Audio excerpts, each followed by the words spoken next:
दुर्गा मंदिर में नवरात्रि उत्सव की धूम थी।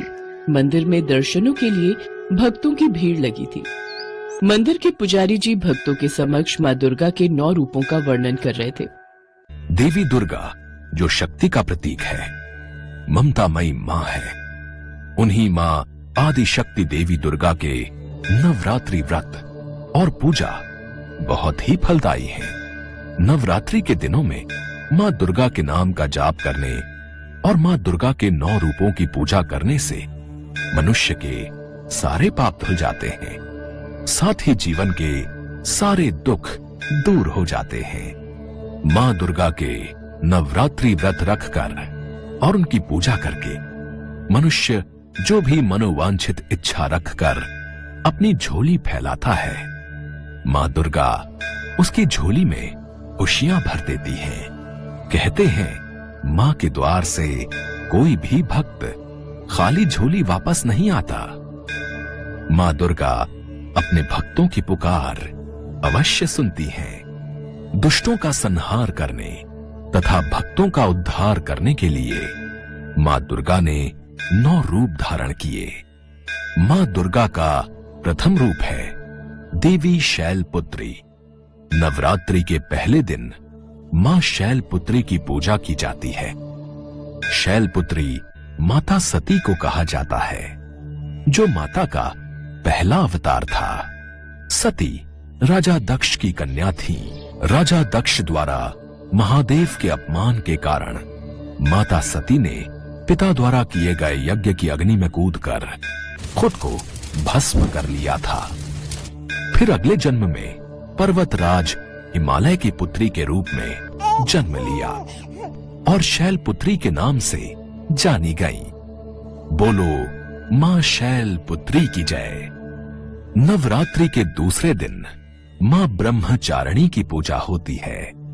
कहा जाता है भगवान शिव को पति रूप में पाने के लिए जब देवी पार्वती ने कठोर तपस्या की, वर्षों तक कठिन उपवास रखे और कई हजार वर्षों तक निर्जल और निराहार रहकर तपस्या की, माता के इस कठोर तप के बाद ही माता पार्वती ने महादेव को पति के रूप में प्राप्त किया था। इस कारण उनका दूसरा नाम ब्रह्मचारिणी पड़ा। बोलो मां ब्रह्मचारिणी की जय। माता का तीसरा स्वरूप चंद्र घंटा के नाम से प्रसिद्ध है।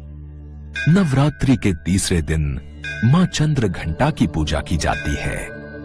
इनके मस्तक पर चंद्र के आकार का तिलक है। कहा जाता है कि विवाह के दिन भगवान शिव के रूप को देखकर उनके माता पिता और अतिथिगण भयभीत हो गए और देवी पार्वती की मां मैना देवी मूर्छित हो गईं। तब देवी पार्वती ने चंद्र घंटा का रूप धारण किया और भगवान शिव के पास पहुंच गई। उन्होंने बहुत विनम्रता से भगवान शिव से एक आकर्षक राजकुमार के रूप में प्रकट होने के लिए कहा, जिसके पश्चात दोनों का विवाह हो गया। तब से देवी पार्वती को शांति और क्षमा की देवी के रूप में उनके चंद्र घंटा अवतार में पूजा जाता है। बोलो मां चंद्र घंटा की जय। नवरात्रि का चौथा दिन माता कूष्मांडा को समर्पित माना गया है, जिनमें ब्रह्मांड को उत्पन्न करने की शक्ति व्याप्त हो। जो उधर से अंड तक माता अपने भीतर ब्रह्मांड को समेटे हुए हैं, उस शक्ति को कूष्मांडा कहा गया है। माता शक्ति स्वरूपा है, इसलिए उनका एक नाम कूष्मांडा है। बोलो मां कूष्मांडा की जय। कार्तिकेय माता पार्वती के पुत्र हैं, जिन्हें स्कंद के नाम से भी जाना जाता है। जो स्कंद की माता हैं, वो स्कंद माता कहलाती हैं। नवरात्रि के 5वें दिन स्कंद माता की पूजा की जाती है। इसीलिए माता का एक रूप स्कंद माता भी माना गया है। बोलो स्कंद माता की जय। नवरात्रि के 6ठे दिन माता कात्यायनी की पूजा की जाती है। ऋषि कात्यायन मां आदि शक्ति के परम भक्त थे। इनकी इच्छा थी कि देवी उनकी पुत्री के रूप में उनके घर पधारे। इसके लिए ऋषि कात्यायन ने वर्षों कठोर तपस्या की। माता ने महर्षि कात्यायन के कठिन तप से प्रसन्न होकर उनके घर में उनकी पुत्री के रूप में जन्म लिया और ऋषि कात्यायन की पुत्री होने के कारण माता मां कात्यायनी कहलाई। बोलो मां कात्यायनी की जय। माता का 7वां स्वरूप देवी काल रात्रि है। नवरात्रि के 7वें दिन मां काल रात्रि की पूजा होती है। जब मां दुर्गा ने दैत्य रक्त बीज का संहार किया तो उसके शरीर से निकले रक्त से लाखों रक्त बीज दैत्य उत्पन्न हो गए। इसे देख देवी दुर्गा ने अपने तेज से देवी काल रात्रि को उत्पन्न किया। रक्त बीज के शरीर से निकलने वाले रक्त को मां काल रात्रि ने जमीन पर गिरने से पहले ही अपने मुख में भर लिया। तभी से माता के काल रात्रि रूप को पूजा जाने लगा। बोलो मां काल रात्रि की जय। माता का 8वां स्वरूप देवी महागौरी का है। नवरात्रि के 8वें दिन महागौरी की पूजा होती है। शिव को पाने के लिए जब माता पार्वती ने कठिन तप किया तो तप के प्रभाव से उनका रंग काला पड़ गया। तपस्या से प्रसन्न महादेव ने देवी पार्वती को पवित्र गंगा में स्नान करने के लिए कहा। गंगा के पवित्र जल से देवी पार्वती गौर वर्ण की हो गई। इस कारण माता का नाम महागौरी पड़ा।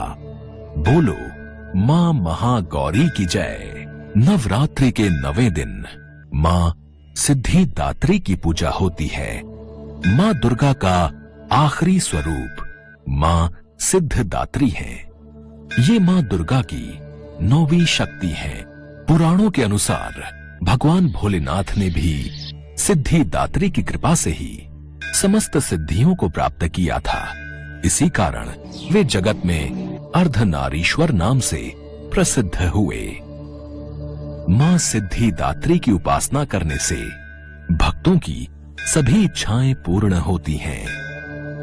इनकी पूजा करने से यश, धन और बल की प्राप्ति होती है। जो भी भक्त पूरे मन और श्रद्धा से मां सिद्धिदात्री की पूजा करते हैं उनके जीवन के सारे दुख दूर हो जाते हैं और अंत में मोक्ष की प्राप्ति होती है।